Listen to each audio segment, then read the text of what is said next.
Another variation of get diff is to pass in this option -- staged, or alternatively cached. They do the same thing, just an alias.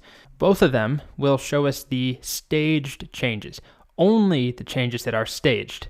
So we've seen how to do all unstaged. We've seen how to do staged and unstaged.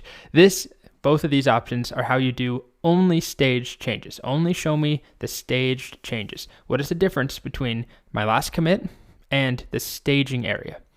So I'll show this to you now.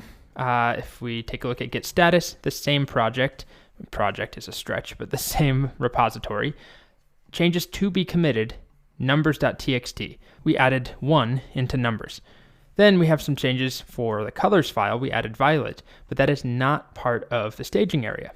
So right now, if I can type it, git diff -- and then staged, we only see those changes from numbers because that's the only change. Versus if I do git diff on its own, this is unstaged changes. So we see colors. And if I do git diff head, we see both, right? That's everything that has changed. It doesn't care if it's staged or not.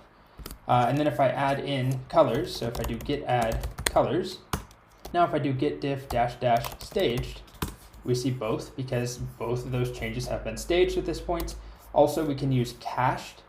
For whatever reason, I don't like cached. I think I call it the staging area. Staged makes more sense to me, but I do believe the docs actually reference cached first and then say staged is an alias of cached.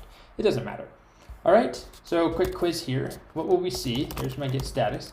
What will I see if I do git diff? Think about it. Okay, the answer is nothing.